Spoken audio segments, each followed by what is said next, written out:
अब हम लोग क्वेश्चन नंबर 3 से डिस्कशन करना स्टार्ट करते हैं। दो क्वेश्चन है, शुरुआत में मोल फ्रैक्शन से रिलेटेड है और इससे रिलेटेड क्वेश्चन है या मास परसेंटेज से। ये दोनों में डिस्कस कर दिया था। ये बहुत ही सिंपल है, इस तरह के क्वेश्चन आगे भी आते रहेंगे, इसलिए परेशान होने की जरूरत नहीं है। ठीक है, क्वेश्चन 3 से हम पढ़ना स्टार्ट कर रहे हैं। ठीक है, तो कैलकुलेट द, सभी काफी बच्चे आ रहे हैं,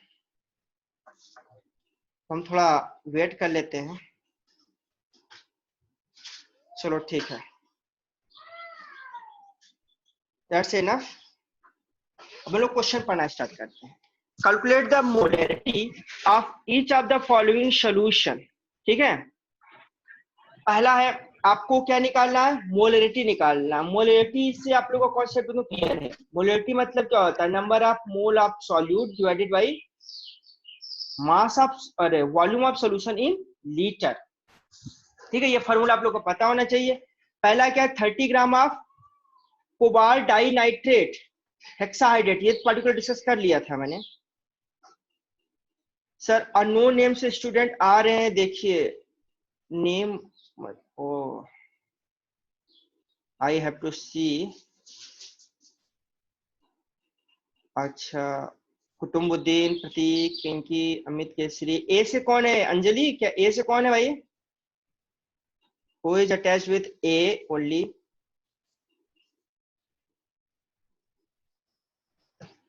ठीक है, जो भी है हम लोगों को क्या करना है, अपने प्रैक्टिस पे ध्यान देना है। क्योंकि आप लोग जो लोग भी हमारी क्लासेस ले रहे हो या जो भी हमारे यूट्यूब चैनल देखेंगे, आई गारंटेड दे रहे हैं कि आप लोग 90+% स्कोर कर सकते हो टेस्ट में। 100% की गारंटी किसी चीज की नहीं होती है, तो आप लोगों को मेहनत करना है।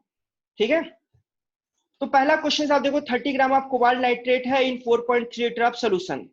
और दूसरा क्वेश्चन है 30 ml of 0.5 molar H2SO4 diluted to 500 ml। 30 ml आपके पास कितने का है, 0.45 मोलर H2SO4 और उसको डाइल्यूट किए 500 ml तक, तो उसकी मोलरिटी क्या हो जाएगी। ये क्वेश्चन थोड़े इंटरेस्टिंग है। तो पहले हम देख लेते हैं, हमको कोबाल्ट नाइट्रेट का पता होना चाहिए मॉलिक्यूलर मास, जो कि कैलकुलेट करके रखा है 310.7 ग्राम पर मोल। ठीक है, कोबाल्ट का होगा, निकाल चेक करोगे पीरियोडिक टेबल से तो पता चल जाएगा। नाइट्रोजन, ऑक्सीजन का जान ही रहे हो, वाटर का जान ही रहे हो, तो सबको आप ऐड करोगे 310.7 ग्राम पर मोल आएगा। अब ये जो कोबाल्ट डाइनाइट्रेट हेक्साहाइड्रेट आपका कंपाउंड है, अब इसका आप क्या निकालोगे, मोल्स निकालोगे। तो मोल्स बराबर क्या होता है, given mass divided by molar mass. Given mass आपका 30 है और आपका मोलर मास कितना है 310.7, तो आपका कितना मोल आ जाएगा 0.966 मोल आ गया। ये आपका क्या हो गया, इतना, ओ नो पेन चल नहीं रहा है, मोल। ठीक है, ये आपका मोल हो गया। तो वॉल्यूम ऑफ सॉल्यूशन आपके पास दे रखा है भाई 4.3 लीटर, तो आपको मोलरिटी का फार्मूला पता है कि मोल divided by volume in litre, तो अब सॉल्व किया कितना गया 0.22 मोलरिटी। ये तो वेरी सिंपल है। ठीक है, सेकेंड पार्ट आप ध्यान दो, सेकेंड पार्ट क्या कर रहा है, ये वाला question, 30 ml of 0.5 molar H2SO4 diluted to 500 ml। ठीक है, एक सेकेंड, हाँ। अब इसमें हम करेंगे क्या कि हम जानते हैं कि यदि 0.5 मोलर H2SO4 है, तो हम ये कह सकते हैं कि 0.5 मोल H2SO4 1 लीटर में है हमारा। 0.5 मोलर H2SO4 का मतलब क्या हुआ कि 0.5 मोल divide by 1 litre solution. 1 litre solution means क्या, 1000 ml। यानी इसको क्या लिखा है यहाँ पे स्टेटमेंट देखो, 1000 ml of 0.5 molar H2SO4 contains 0.5 मोल। अब चूंकि हमारे पास 1000 ml नहीं है, हमारे पास कितना है 30 ml है, तो जब 1000 ml में हम कह सकते हैं सोल्यूशन में 0.5 मोल H2SO4 है, तो 1 में कितना होगा, 1 में हमारा कितना हो जाएगा 0.5 डिवाइडेड बाय 1000। ठीक है, 0.5 डिवाइडेड बाय 1000 हो जाएगा। अब हम करेंगे क्या, 0.5 डिवाइडेड बाय 1000 हो गया। अब हमको कितने का जानना है, 30 मोल।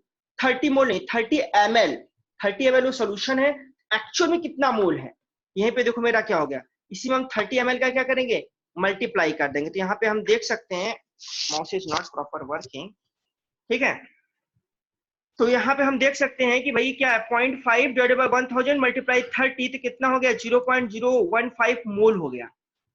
अब क्या करा, 0.015 मोल एक्चुअल में मेरा 30 ml 0.5 मोलर H2SO4 के सोल्यूशन में है। 30 ml 0.5 मोलर H2SO4 सोल्यूशन में हमारा मोल कितना है, 0.015 मोल। अब हमको इसको डायल्यूट कर देना है, 500 ml कर देना है। तो मोलरिटी क्या हो जाएगा, again mole divided by volume in litre. तो 500 ml को लीटर कन्वर्ट करोगे तो 0.5 लीटर हो जाएगा, यानी मोलरिटी कितनी हो जाएगी, 0.015 divided by 0.5 litre, that means 0.03 molarity. ये क्वेश्चन समझ में आया कि नहीं सबको? ये क्वेश्चन बहुत इंपॉर्टेंट है। और इस तरह का ये घुमा, क्योंकि ये क्वेश्चन डायरेक्ट नहीं पूछा है, घुमा के पूछा है, तो कॉम्पिटिटिव एग्जाम से भी, कॉम्पिटिटिव एग्जाम के लिए भी और बोर्ड एग्जाम के लिए भी काफी इंपॉर्टेंट रोल प्ले करता है। सोल्यूशन चैप्टर से फिक्स है कि केमिस्ट्री के बोर्ड पेपर से कम 4 या 4 मिनिमम तो फिक्स है कि 4 मार्क्स के क्वेश्चंस तो आने ही आने इस चैप्टर से। यानी चैप्टर तैयार हो गया तो 4 मार्क्स का केमिस्ट्री के बोर्ड एग्जाम का पेपर का तैयार, ठीक है। अब हम लोग आगे देखते हैं नेक्स्ट क्वेश्चन की ओर। इस क्वेश्चन आप लोगों को कोई डाउट नहीं है, आप लोग रिप्लाई कर सकते हो via comment and via voice, if अभी भी आप लोग को यदि समझ में नहीं आया हो तो, नहीं तो हम आगे बढ़ते हैं, ठीक है। Narendra are joining. Calculate the mass of the urea NH2CO NH2 required in making 2.5 kg. Any more pinky are disconnected? Okay. Calculate the mass of urea. Urea का फॉर्मूला आप लोग को पता है, NH2CO NH2। यूरिया का और हम लोग कहाँ प्रयोग करते हैं, फर्टिलाइजर के रूप में। गवर्नमेंट यूरिया सब्सिडी देती है फार्मर्स को, तो वही यूरिया है। नाइट्रोजन हम लोग एग्रीकल्चर में यूज करते हैं, वही नाइट्रोजन का क्या इंपॉर्टेंस है, प्रोटीन बनाने में। वही प्रोटीन हम लोग खाते हैं, हम लोग को वही प्रोटीन चाहिए, ठीक है। प्रोटीन किस चीज का बना होता है, एमिनो एसिड्स का। एमिनो एसिड्स के आप लोग सिलेबस में बायोमोलिक्यूल्स चैप्टर में, तो भी अपने आप में वेरी इंपॉर्टेंट है। Calculate the mass of urea NH2CO NH2 required in making 2.5 kg of 0.25 molar aqueous solution. यदि 0.25 मोलर एक्वस सोल्यूशन आप बोल रहे हो तो इसका मतलब क्या समझ रहे हो, इसका मतलब होता है कि 0.25 मोल सॉल्यूट है कितने में, 1 kg सॉल्वेंट, ठीक है। तब इसको सॉल्यूशन कैसे करेंगे, हमको क्या निकालना है, कितना यूरिया मुझको चाहिए। यदि हमको 2.25 नहा जी, नहा जी, हमारे पास पार्टिसिपेंट्स में ए अमित, नरेंद्र, पिंकी, कुतुम्बुद्दीन, रिया, हाँ जी, ठीक है। तो मास ऑफ सॉल्वेंट, अच्छा मोलर मास कितना होगा यूरिया का NH2CO NH2 का निकालेंगे, हमको मिलेगा 60, ठीक है। नाइट्रोजन का हम जान रहे हैं, हाइड्रोजन, कार्बन, ऑक्सीजन सबको ऐड करेंगे, मेरा 60 ग्राम आए पर मोल होगा, जो कि इसका मोलर मास होगा, ठीक है। एक्चुअल में यहाँ पे मास ऑफ सॉल्वेंट लिखा हुआ है, ये वर्ड थोड़ी सी उससे गलत लिखा गया है यहाँ पे, चूंकि यूरिया मेरा क्या है, as a solvent, as a solvent नहीं है, एज अ सॉल्यूट है। हमारा यूरिया क्या है, सॉल्यूट है, नॉट सॉल्वेंट। इस पीडीएफ में भी क्या है, एरर हो सकता है, आपके पास नोट्स हो सकता है कहीं का भी, लेकिन उसमें जो एरर्स होते हैं उसको पकड़ना आसान नहीं होता है। यदि आप लोगों ने अच्छे से कॉन्सेप्ट अपना क्लियर किया हुआ है किसी चीज के लिए, रटा नहीं है, तो आप गलतियां पकड़ सकते हैं, ठीक है। यहाँ पे क्या होगा, सॉल्यूट होगा, ठीक है।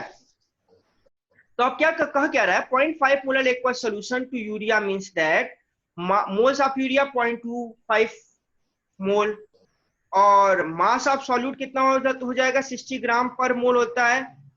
अच्छा ये मास ऑफ सॉल्वेंट नहीं, यहाँ मोलर मास कर दो, यहाँ पे क्या कर दो आप, मोलर मास ऑफ सॉल्यूट, ठीक है।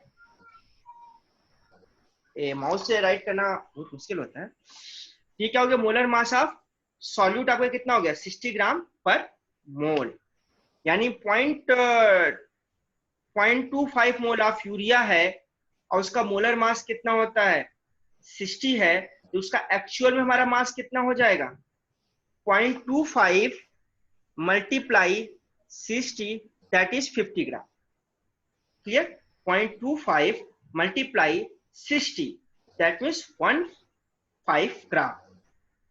क्यों? क्योंकि आपको मोल पता हो और मोलर मास पता हो और आपको ग्राम में उसका वेट निकालना हो तो मोलर मास का मोल से मल्टीप्लाई कर देते हैं। ठीक है? एक डिप्रेशन इन फ्रीजिंग पॉइंट का ग्राफ बता दीजिएगा। अच्छा, डिप्रेशन इन फ्रीजिंग पॉइंट का ग्राफ, ठीक है। I will discuss when last 10 minute are left. ठीक है, लास्ट 10 मिनट जब बचा रहेगा तो मुझे पता चल जाएगा, तब मैं ये depression in freezing point graph थोड़ा सा कोलिगेटिव प्रॉपर्टी का फिर से स्लाइड खोल के टाटा क्लासेस की एक बार डिस्कस कर दूंगा। और इस समय एक चीज और सबसे इंपॉर्टेंट होता है एजियोट्रॉप्स। एजियोट्रॉप्स के बारे में आप लोगों को क्लियर है कि नहीं क्लियर है? मैं बोला था azeotropes very important concept. Ideal solution, non ideal solution, जब हम राउल्ट ला कर डिस्कस कर रहे थे तो उसमें हमने एजियोट्रॉप्स का भी कॉन्सेप्ट आया था। ठीक है, तो हम क्लियर कर देंगे। तो अभी हम लोग ये डिस्कस कर रहे हैं न्यूमेरिकल्स प्रॉब्लम पे। ठीक है, तो मेरा ये 50 ग्राम क्या हो गया? वेट हो गया सॉल्यूट का। Solute is urea. अब मास ऑफ सॉल्यूशन कितना हो जाएगा? अब हम जान गए कि 15 ग्राम हमारे पास यूरिया है, जिसको हमने 1000 ग्राम वाटर में तो डिजॉल्व किया होगा, तभी तो मेरा ये 0.25 मोलर यूरिया सॉल्यूशन बना होगा। यानी 1000 प्लस 15 ग्राम, यानी हमारा ओवरऑल सॉल्यूशन का जो वेट हो गया 1.015 केजी हो गया। तो सॉल्वेंट का वेट तो 1 केजी है, लेकिन सॉल्यूशन का वेट कितना हो गया? 1.015 केजी। अब हमारा सॉल्यूशन का वेट हमारा है कितना हमारे पास एक्चुअल में? 2.5 केजी सॉल्यूशन है हमारे पास, और उसमें यूरिया कितना होगा ये क्वेश्चन आपसे पूछा है। ठीक है, तो हम जानते हैं कि यदि 1.015 केजी यूरिया होगा तो हमारे पास 15 ग्राम कितना होगा? अरे यूरिया सॉल्यूशन होगा। 1.015 KG urea solution contains 15 gram of urea. तो 1 जो इतना हो गया। अब 2.5 केजी का हमको सॉल्यूशन जो यूरिया का कितना यूरिया कंटेंट चाहिए कैसे जानेंगे? यानी 15 डिवाइडेड बाय 1.015 मल्टीप्लाई 2.5, इसको सॉल्व करेंगे तो हमारा कितना आ जाएगा? 37 ग्राम। यानी अब हम ये कह सकते हैं 2.5 केजी ये मेरा क्या है? सॉल्वेंट नहीं है, सॉल्यूशन का वेट है, जिसमें कि 0.25 मोलर मेरा एक्वा सॉल्यूशन क्या है? Urea molar. इस तरह से पूरा एक प्रोसीजर है कि हमने यूरिया का वेट निकाल लिया 2.5 केजी 0.25 मोलर एक्वस सॉल्यूशन का। ठीक है, ये वेरी सिंपल है। इसमें किसी को डाउट तो पूछ सकता है क्वेश्चन, क्योंकि आप लोगों के लिए है, हमारे यहाँ समझाने का ऐसे कोई मतलब नहीं है जब तक कि आप लोग को समझ में ना आ जाए। ठीक है, चलो ये क्वेश्चन देखो।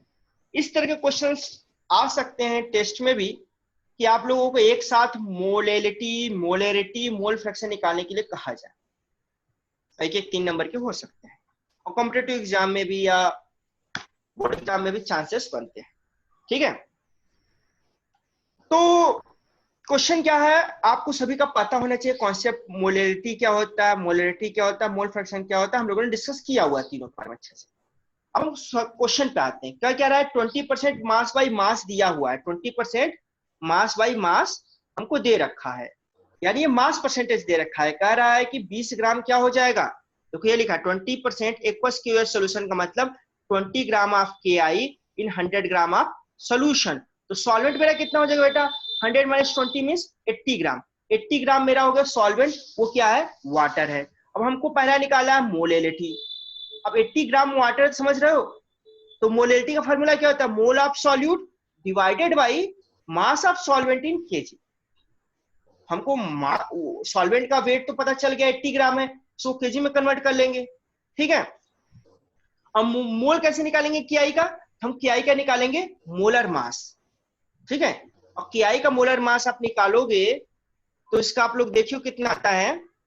तो हमारा क्या होगा? पहले तो हमको निकालना होगा नंबर ऑफ मोल ऑफ केआई, जो कि एक्चुअल में आ रहा है 0.120 मोल आ रहा है। कैसे आ रहा है इसको हम डिस्कस कर देते हैं। पहले केआई का मोलर मास आप में से कोई बताओ निकाल के। पोटेशियम का होता है 40 मास, और आयोडीन का कितना होता है? आयोडीन का एटॉमिक नंबर तो होता है 53, शायद 127 होता है क्या?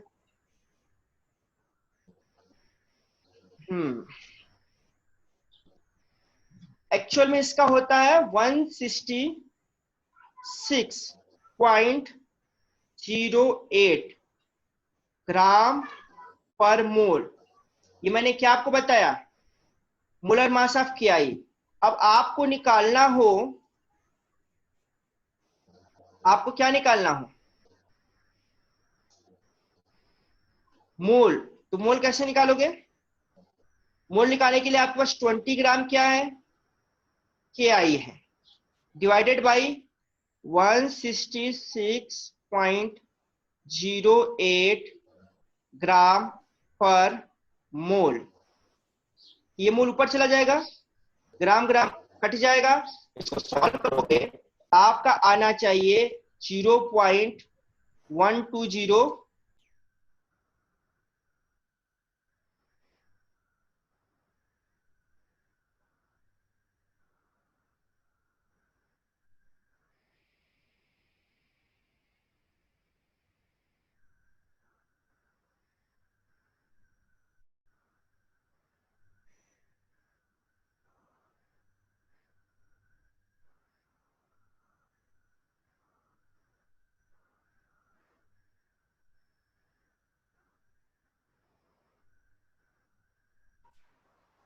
Hello, sound is clear students? Okay, चलो। तो हमने ये मोल निकाल लिया, 0.120 मोल हमारा केआई का हो गया।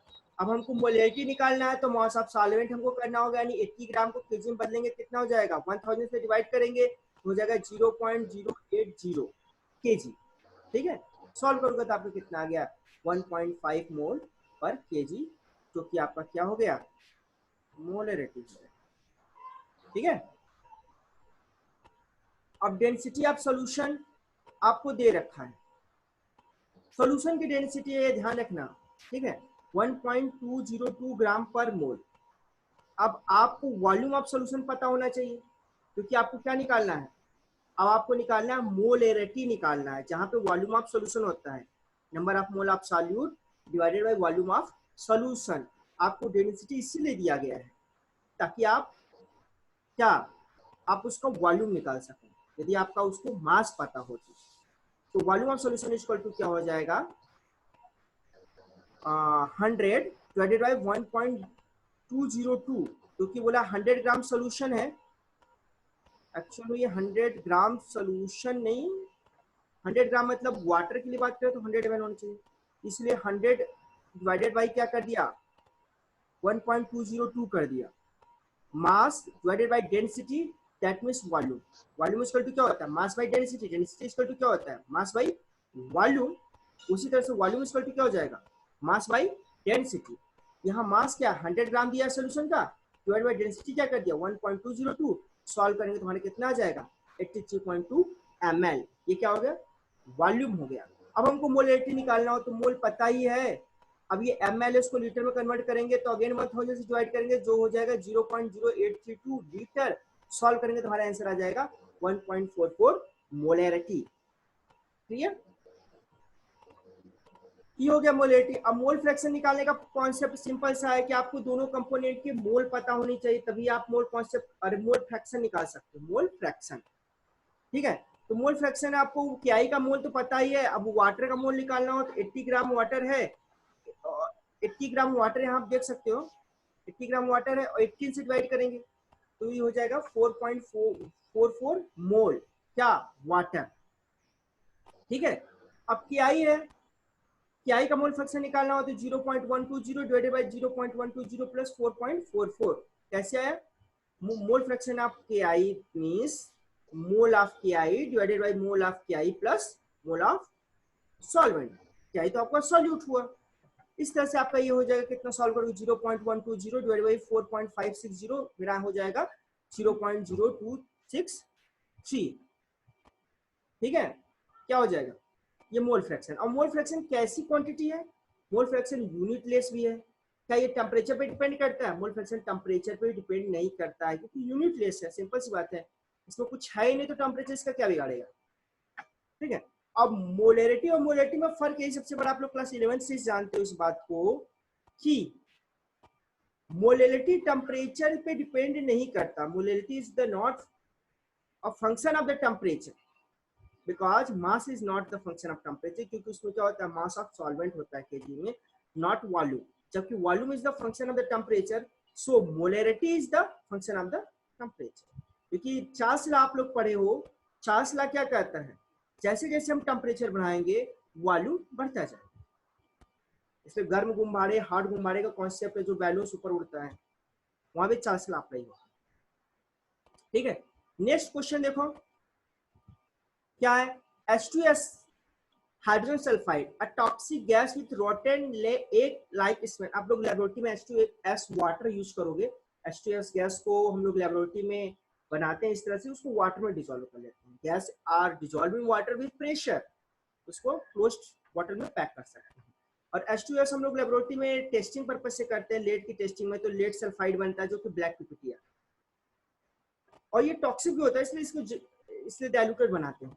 ठीक है, H2S a toxic gas with a rotten egg smell is used for qualitative analysis। लिख दिया ना, qualitative analysis। qualitative analysis में क्या, कि हम उसकी क्वालिटी बताए कि आखिर कौन सा कैटायन है, कौन सा एनायन है, क्वालिटी बता रहे हैं। कितना है वो मैटर नहीं है, वो एनालिसिस करने के लिए नहीं है लेड H2S, बस क्वालिटी बताने के लिए है कि आखिर है क्या। क्वालिटी मीन्स क्या है, क्वांटिटी मीन्स कितना है। क्लियर, तो क्वालिटेटिव एनालिसिस में यूज करते हैं। और लेबोरेटरी, आई होप इंस्टीट्यूट यदि स्कूल आपका विद्यालय खुलता है, हम लोग प्रैक्टिकल को भी फर्स्ट प्रायोरिटी देंगे कि आप प्रैक्टिकल तो हम लोग वहां जाके ही कर सकते हैं, बाकी ऑनलाइन क्लासेस तो हम लोग कर ही रहे हैं, किस तरह से भी एडजस्ट करते हैं। ठीक है, if the solubility of the H2S in water at HTP is 0.195 molar, ये छोटा है, छोटा है जहाँ लिखा है, नहीं छोटा है मोल, ये मोल दिया एक्चुअली शायद, हाँ मोल है, छोटा है मतलब मोल, कहेंगे छोटा है मोलेलिटी के लिए भी सिंबल के लिए होता है, तो कंफ्यूज नहीं होना। H2S water at HTP is 0.195 m, calculate the Henry law constant. आप लोग को हेनरी लॉ तो पता ही होगा, हेनरी लॉ क्या कहता है कि डायरेक्टली प्रोपोर्शनल होता है mass of gas dissolve is directly proportional to the pressure, वहीं पे K से मल्टीप्लाई करते हैं, जो कि क्या है, Henry law constant. Solubility of H2S gas, इतना मोल डिसॉल्व हो रहा है 1 kg सॉल्वेंट में। अच्छा, हाँ, ये छोटा है एक्चुअली बेटा मोलेलिटी ही है, तभी तो ये कह रहा है कि 0.195 मोल इन 1 kg सॉल्वेंट, इन 1 kg सॉल्वेंट, या देख रहे हो 0.195 मोल इन 1 kg सॉल्वेंट। ठीक है, तो 1 kg सॉल्वेंट इज 1000 ग्राम, यानी हम वाटर का मोल निकाल सकते हैं। वाटर का मोल निकाले 1000 बाई डिवाइडेड बाई 18, तो 55.55 मोल क्या हो गया मेरा, वाटर हो गया। ठीक हो गया, 55.55 मोल्स मेरा क्या हो गया, वाटर के हो गए। अब हम H2S के मोल्स में मोल फ्रैक्शन निकालने एक्चुअल हमको H2S का, तो H2S का मोल तुमको पता ही है 0.195 मोल डिवाइडेड बाई 0.195 प्लस 55.55, इसको सॉल्व करेंगे कितना हो जाएगा, 0.195 डिवाइड बाई 55.745, इसको सॉल्व करेंगे तो ये मेरा आंसर हो जाएगा 0.0035। ये क्या हो गया, हाइड्रोजन सल्फाइड का मोल फ्रैक्शन हो गया। ठीक है, अब प्रेशर एट HTP हम करेंगे तो 0.987 बार आता है।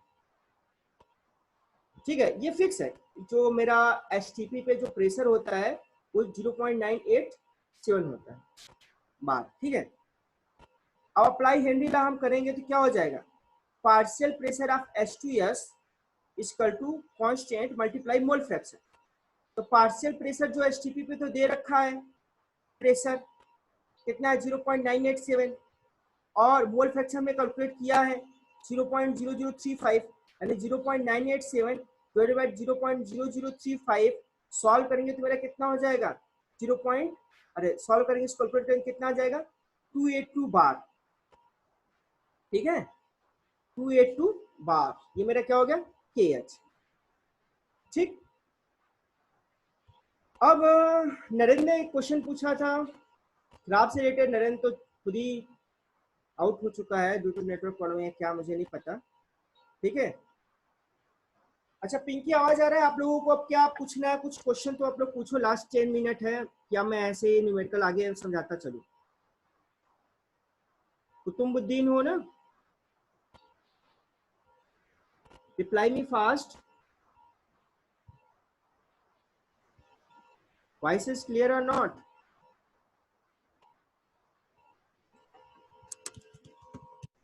वॉइस इज क्लियर और not, that's the question mark. आप लोग रिप्लाई करिए फटाफट। रिज्यूम रिकॉर्डिंग, चलो ये रिकॉर्डिंग तो रिज्यूम हो गया। Stop share, and.